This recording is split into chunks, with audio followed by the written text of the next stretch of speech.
Assalamualaikum warahmatullahi wabarakatuh. Perkenalkan nama saya M. Akbar Prakoso dengan NIM 2214200071 kelas IF3B. Di sini saya akan menjelaskan tentang ukuran dan teknik penentuan sampel. Sampel itu dibagi menjadi dua. Satu, menentukan ukuran sampel. Dua, teknik penentuan sampel.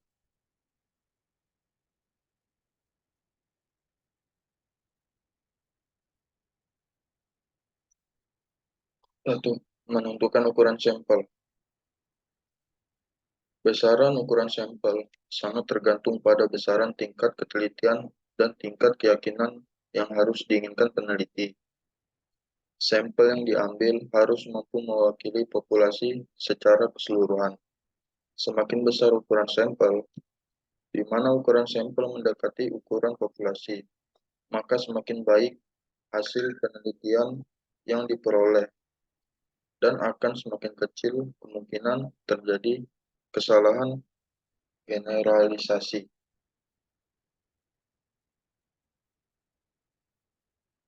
Resco 1975 sampai sekarang 2006.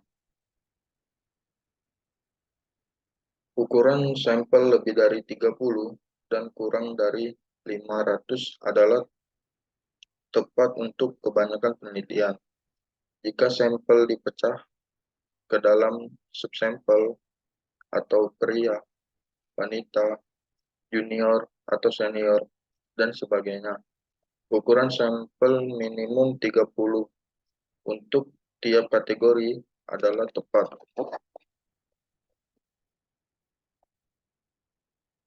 Dalam penelitian multivariat atau termasuk analisis regresi berganda, ukuran sampel sebaiknya 10 kali lebih besar dari jumlah variabel dalam penelitian. Untuk penelitian eksperimental, sederhana dengan kontrol eksperimen yang ketat. Penelitian yang sukses adalah mungkin dengan ukuran sampel lebih kecil antara 10 sampai dengan 20. Rumus-rumus menentukan ukuran sampel. Rumus Slopin.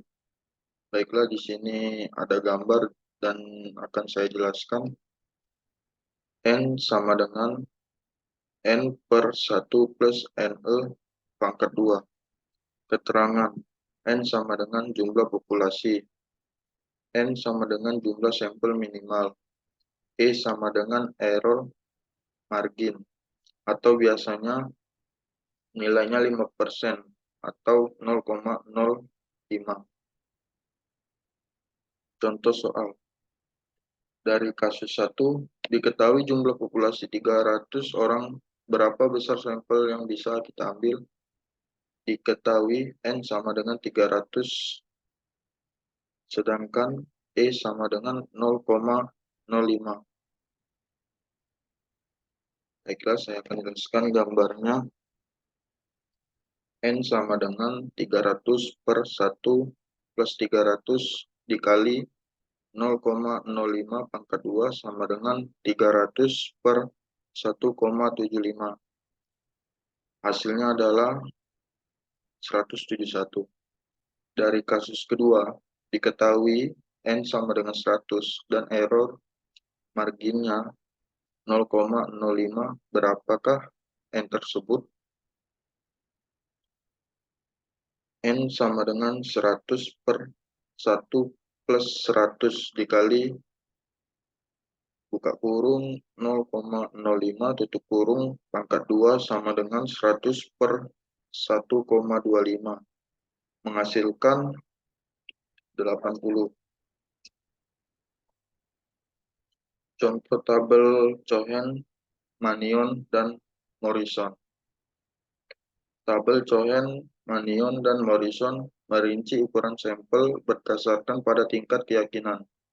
penelitian dari 90%, 950%, sampai 99%, dan interval keyakinan atau alfa yaitu 0,1, 0,05, dan 0,01.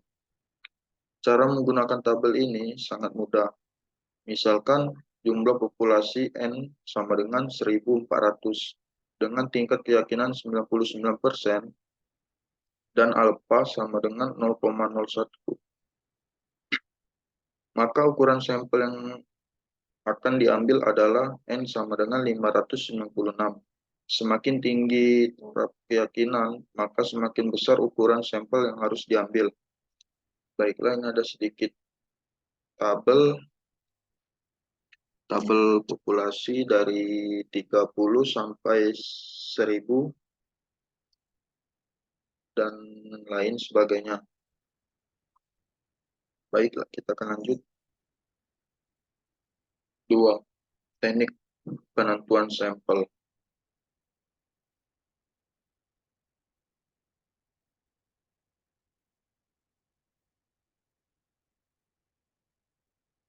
Baik, di sini saya akan menjelaskan sampel acak sederhana. Teknik ini merupakan teknik penentuan sampel yang paling sederhana. Sistem yang digunakan sama dengan sistem arisan, di mana setiap populasi dituliskan dalam satu kertas, lalu dilakukan pemilihan sampel secara acak.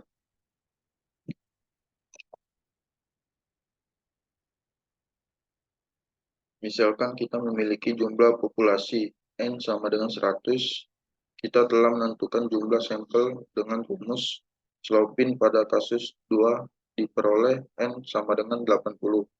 Prosedur yang dapat kita lakukan dalam penentuan sampel ialah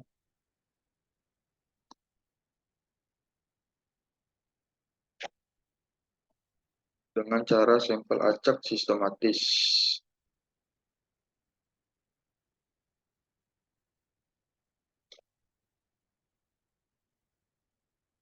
Cara menentukan sampel acak sistematis adalah: 1.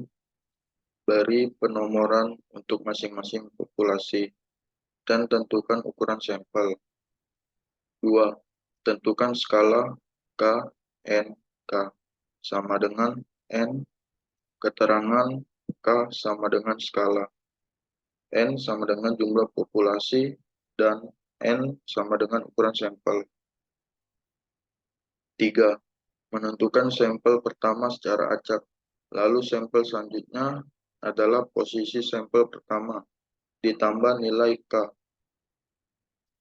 Demikian sampel selanjutnya ditentukan dengan cara yang sama. Baik, kita akan lanjut ke contoh soal dari kasus pertama. Misalkan populasi N sama dengan 300 orang akan diambil sampel sebanyak 30 orang. Gunakan teknik penentuan sampel acak sistematis untuk menentukan populasi mana saja yang akan menjadi sampel pada penelitian ini. 1. Setiap populasi diberi nomor. 2. K sama dengan 300 per 30 sama dengan 10. 3. Menentukan sampel acak pertama. Misalkan sampel pertama adalah nomor 3. Maka 30 sampel yang akan diambil 13,23 dan seterusnya.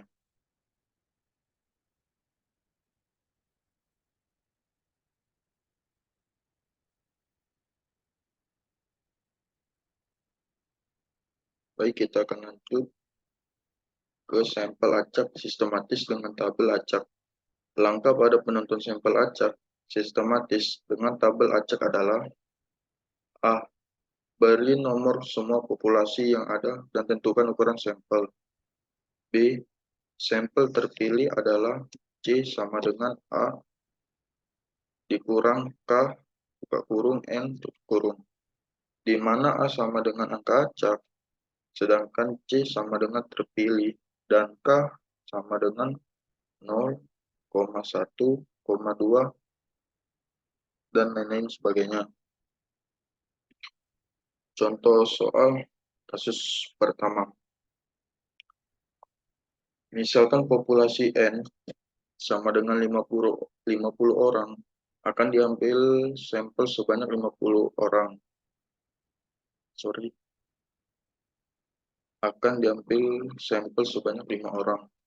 Gunakan teknik penentuan sampel acak sistematis menggunakan tabel acak untuk menentukan populasi mana saja yang akan menjadi sampel pada penelitian ini.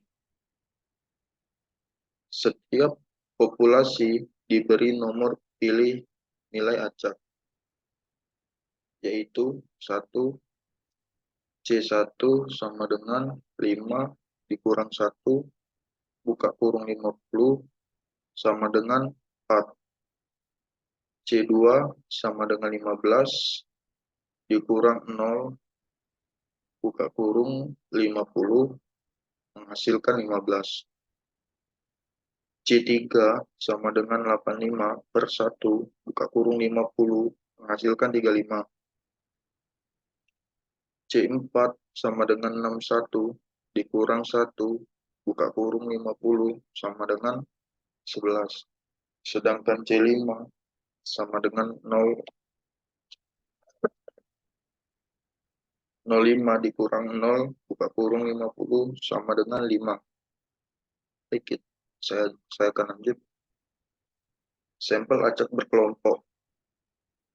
Pengambilan sampel acak berkelompok dilakukan apabila populasi yang diteliti terdiri dari beberapa kelompok data dengan area yang luas. Misalnya, penduduk suatu kabupaten, karyawan suatu perusahaan yang terletak di beberapa kota dan lain sebagainya. Penentuan sampel acak berkelompok ini bisa menggunakan acak sederhana atau acak sistematis atau acak sistematis dengan tabel. Perbedaannya adalah kita menentukan kelompok data yang akan dijadikan sampel.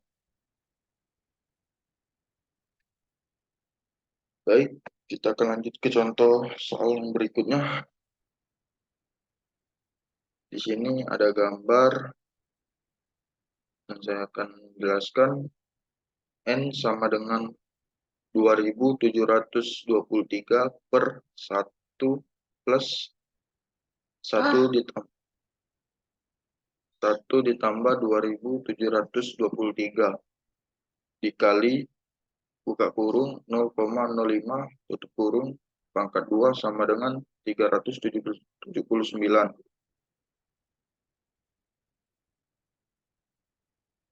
N di sini adalah ukuran sampel minimum. Selanjutnya kita bisa menggunakan acak sederhana.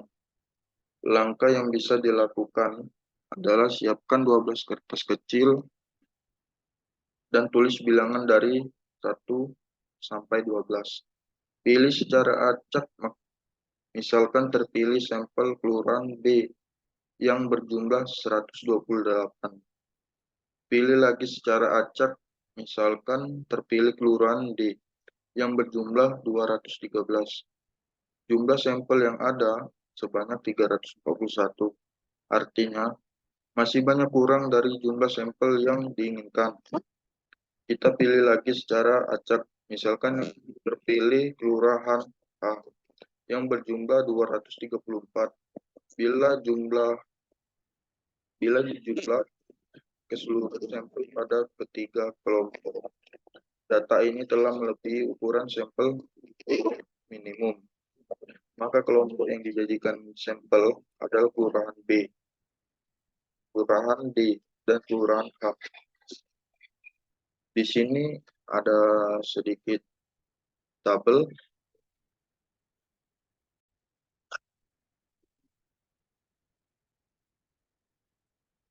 Di sini ada sedikit beberapa tabel. Saya akan jelaskan sedikit. Dari kelurahan nomor 1 A, jumlah populasinya 203, keterangan kelompok.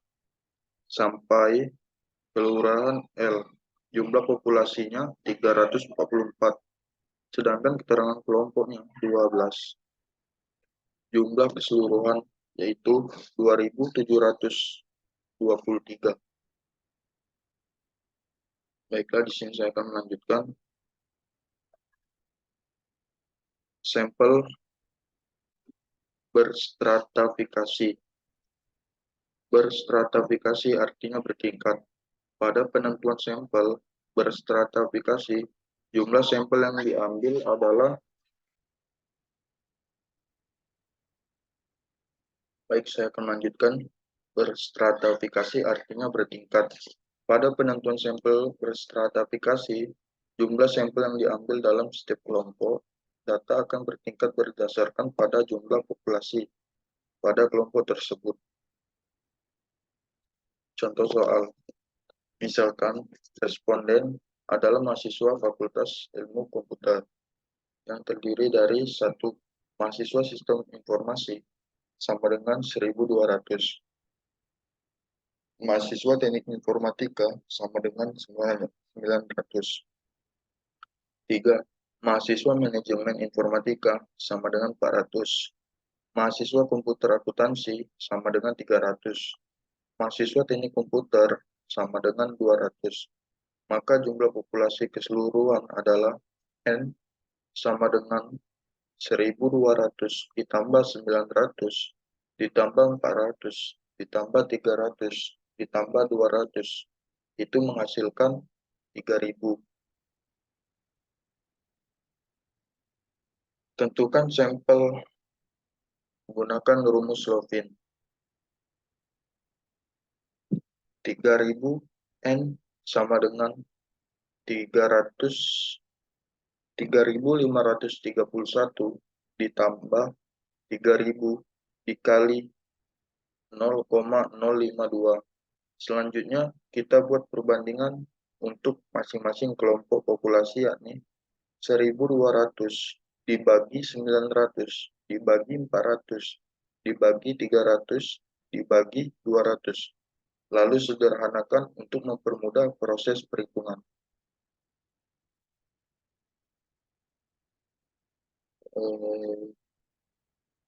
Di sini disederhanakan menjadi 12 dibagi 9 dibagi 4 dibagi 3 dibagi 2, itu menghasilkan 30.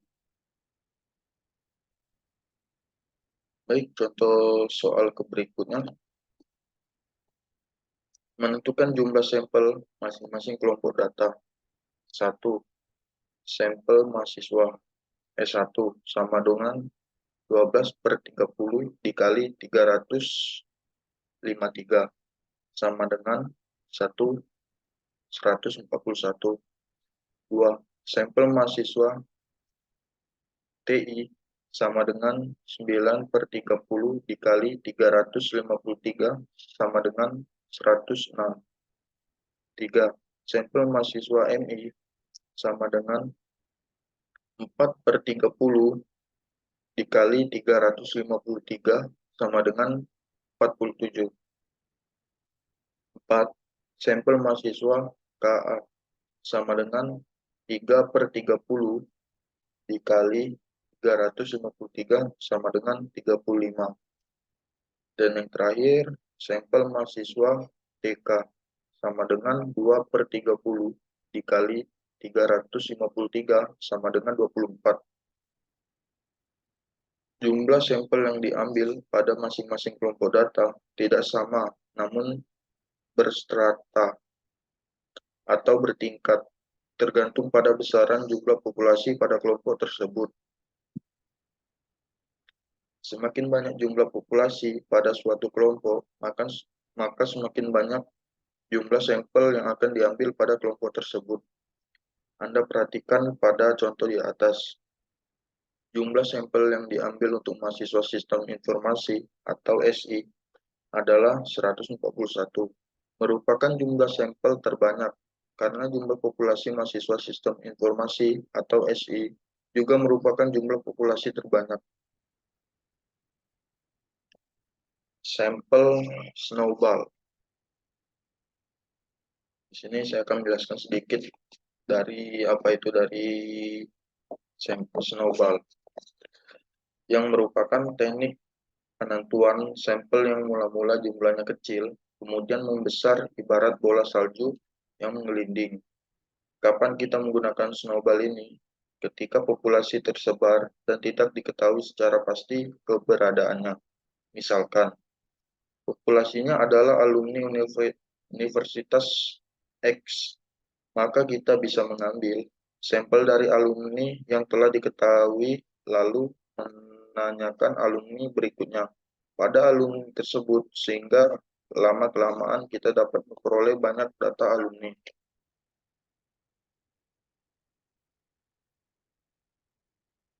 Baiklah, sekian dari presentasi saya.